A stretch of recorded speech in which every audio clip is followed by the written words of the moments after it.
की हरामाचा पैसा तर नवी मुंबईने वाटायला सुरुवात केली, पण नवी मुंबईची स्वाभिमानी जनता हा पैसा स्वीकारणार आणि म्हणून भविष्य काळामध्ये त्यांच्या पापाची फुलं भोगल्याशी यांना गत्यंतर नाही.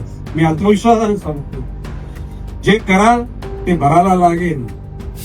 नवी मुंबईच्या जनतेने सलग 25 वर्ष गणेश नाईकच्या नेतृत्वावर विश्वास ठेवला.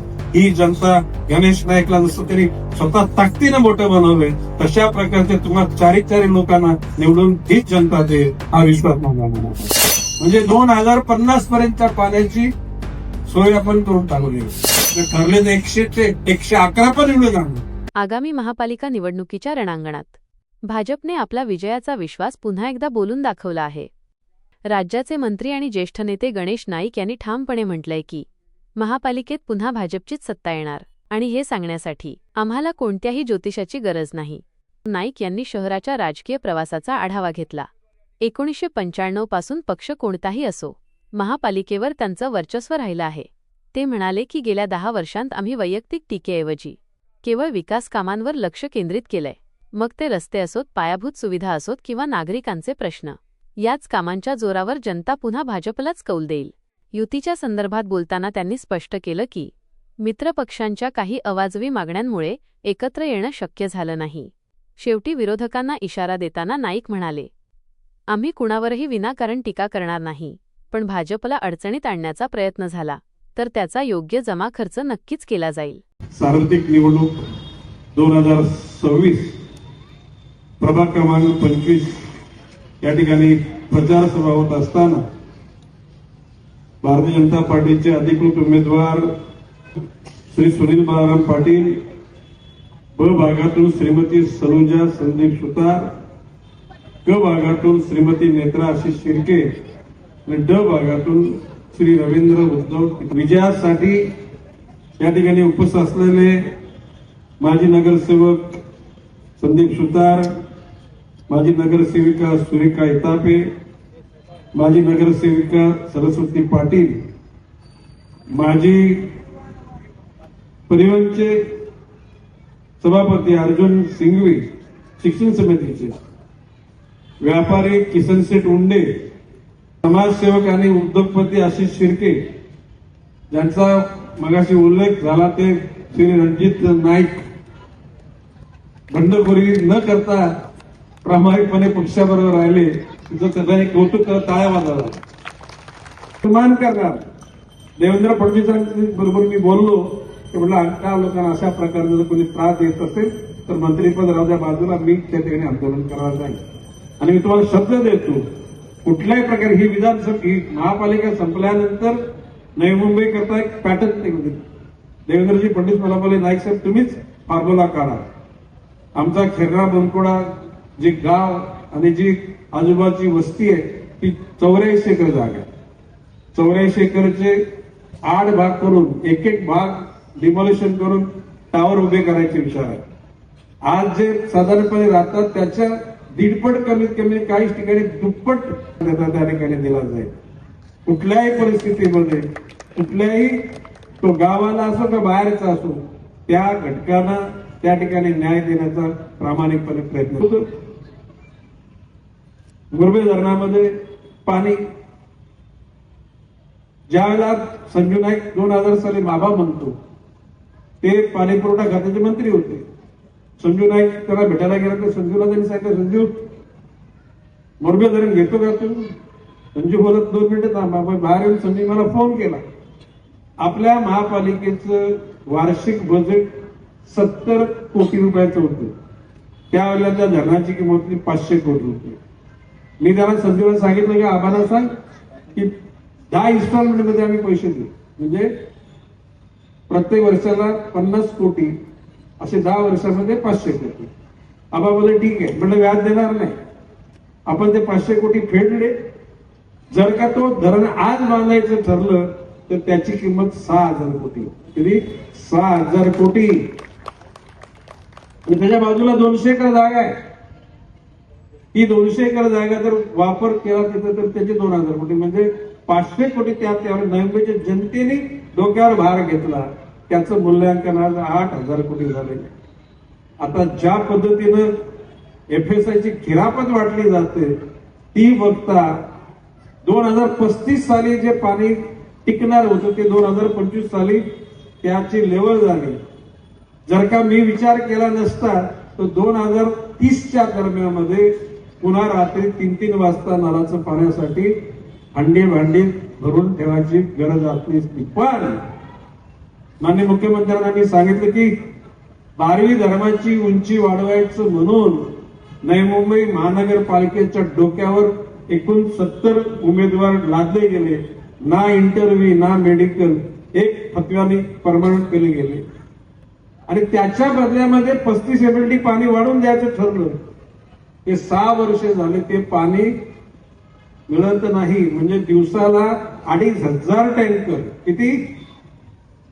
जरी नवी मुंबईमध्ये पाणी तरी सुद्धा दिघा वगैरे काय भागामध्ये पाणी नाही जात. आणि म्हणून मी बोललो की आमचं पाणी चोरलं. का चुकीचं बोललो का? कोविडच्या कालखंडामध्ये इथे येणारे औषधं इंजेक्शन लंपास केली म्हणजे काय? चोरलीच. त्यावेळेला रबाला MIDC मध्ये ऑक्सिजनचे गॅस आपल्या हॉस्पिटलसाठी तयार होत असताना ते परत चोरून नेले. म्हणजे मी बोललो औषध चोरलं, गॅस चोरला, पाणी चोरला. आणि मगाशी कोणीतरी बोललं की सिडकोचे भूखंड बिल्डर लोकांच्या घशात घातले. मी विधानसभेत बोललोय. एकनाथजी शिंदे तत्कालीन मुख्यमंत्री बसले, उपमुख्यमंत्री देवेंद्र फडणवीस, अजितदादा पवार. मी त्यांना बोललो की सिडकोच्या त्या प्रशासनामध्ये बिल्डर लोकांचे दलाल आहेत. भाषण ऐकले का तुम्ही? शासनामध्ये सिडकोचे दलाल, बिल्डरचे दलाल आहेत आणि शासनामध्ये सुद्धा सगळ्यांचे हात साफ नाही. हे बोलतो विधानसभेत बोलणं, आज पुन्हा बोलतो. आमचे हात पण साफ आहेत, त्यांचं मन पण साफ. आम्ही दिलेला शब्द पुराच करतो. अरे नवी मुंबई महापालिकेला हॉस्पिटलसाठी, शाळांकरता, पार्किंग करता, मैदानाकरता, गार्डन करता मिळणारे भूखंड बिल्डर 3 लाख रुपयांनी स्क्वेअर मीटरने प्लॉट घेतो आणि सिडकोचे अधिकारी सांगतात तिकडून परत एक फोन येऊ द्या, म्हणजे तिकडे 30,000 रुपये द्या. ते बिल्डर अरे कुठे आहे? खरं आहे ना? लाज वाटली पाहिजे. असतं का म्हणतो त्याला तारांचं बल, चंद्राचं बल, सगळ्यात देवांचं म्हणजे गावचा गावदेव, कुलदैवत आणि पिंपलावरच्या मुंजाला सुद्धा नारळ फोडला जातो आणि चिंचेवरच्या हंडीला सुद्धा नारळ फोडला जातो. तुम्ही तर सगळे देवासारखे माणसं. तर ह्या अशा परंपरा असताना हे सगळे लोक सगळे प्रयत्नाची पराकाष्ठा करून या 4 लोकांना निवडून देणार आहेत.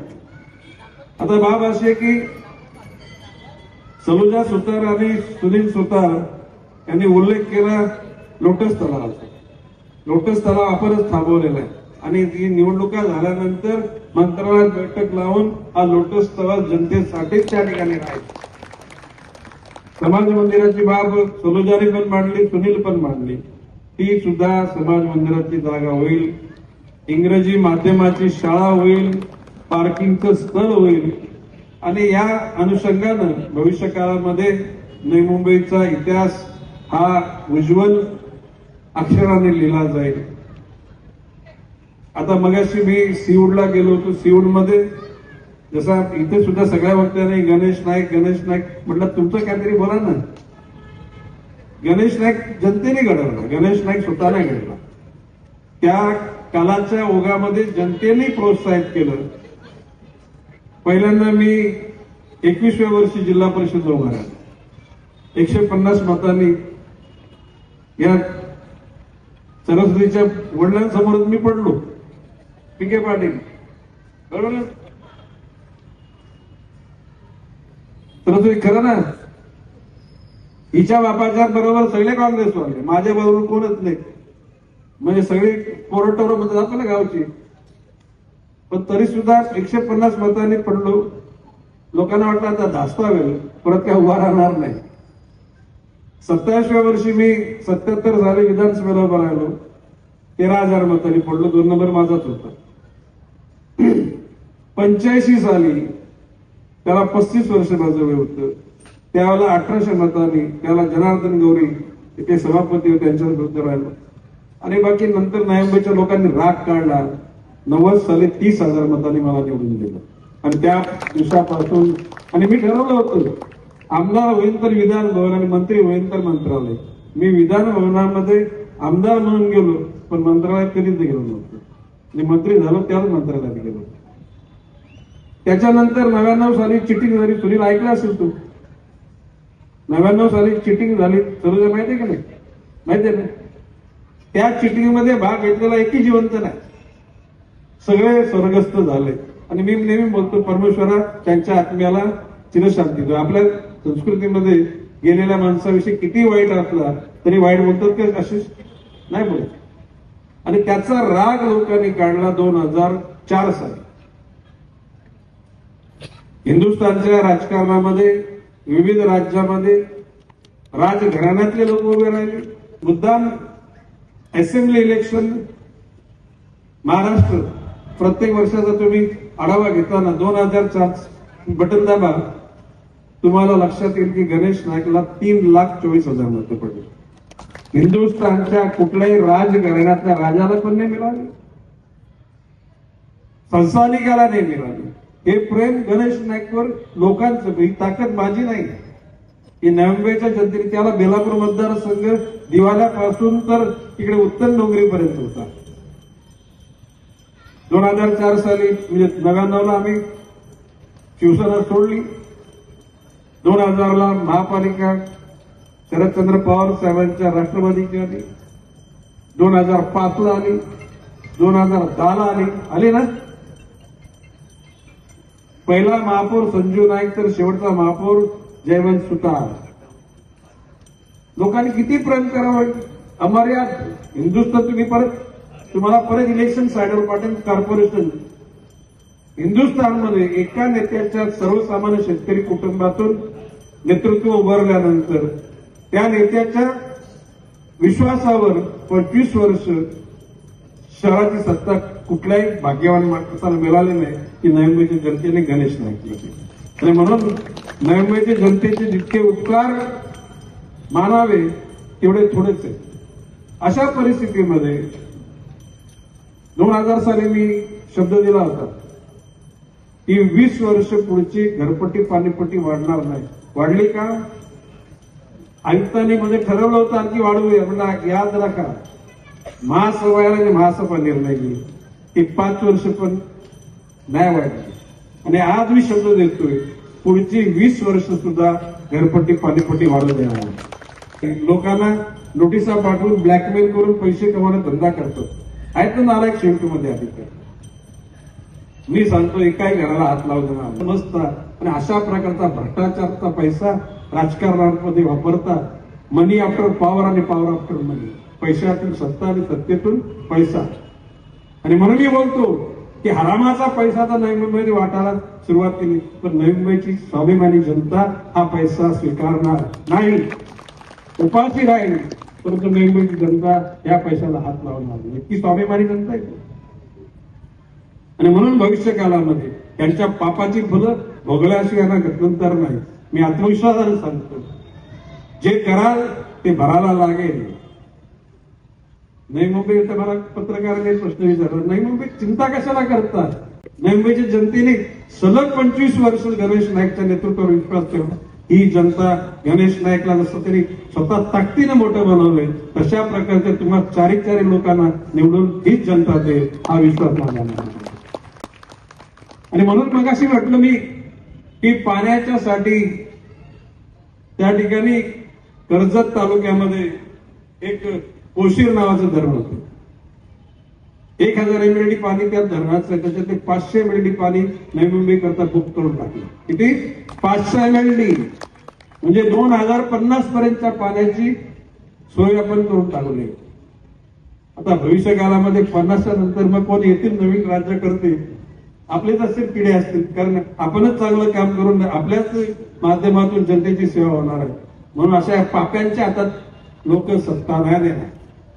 मळलेले आहेत ज्यांचं मन दुष्ट आहे अशा लोकांच्या हातात नवी मुंबईची जनता कसल्याही प्रकारचं नाही. आणि मी विश्वासानं सांगतो, मी तर रिलॅक्स मध्ये, माझा मूड कसा दिसतो, दिग्यापासून तर दिवाळापर्यंत सगळी साफसफाई करून टाकू.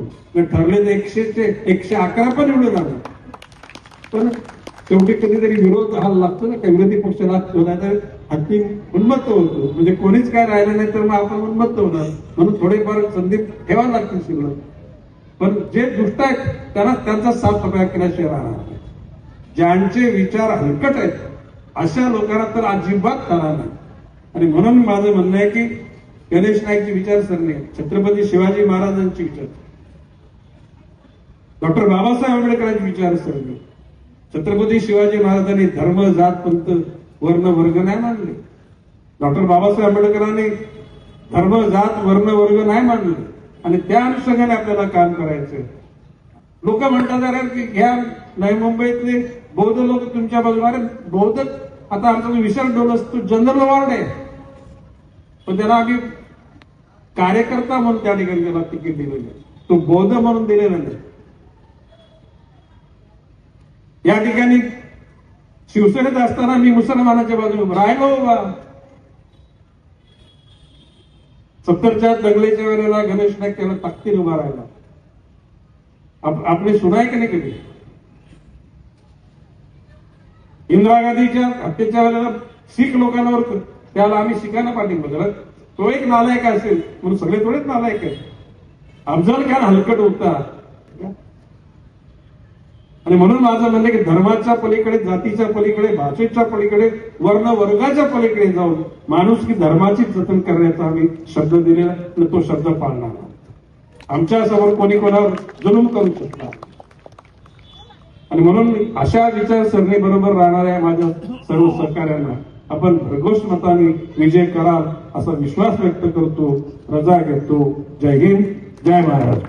संस्थांना त्या ठिकाणी महापालिका राज्य शासनाकडून दिले, तसे हिंदू, मुसलमान, बुद्ध, ख्रिश्चन, जैन, शीख, त्याप्रमाणे Navi Mumbai police Muslim community centre सुद्धा भविष्यकाळात निर्माण होईल. जैनांचं होईल, शिखांचं होईल, ख्रिश्चनांचं होईल, हिंदूंचा तर होईलच होईल. जय हिंद, जय महाराष्ट्र. थोडक्यात सांगायचं तर विकासाचा मुद्दा आणि विजयाचा आत्मविश्वास घेऊन गणेश नाईक निवडणुकीच्या मैदानात उतरले आहेत. माझ्या चॅनलला सबस्क्राईब करा आणि बेल आयकॉन दाबा, जेणेकरून तुम्हाला माझे नवीन व्हिडिओ मिळतील.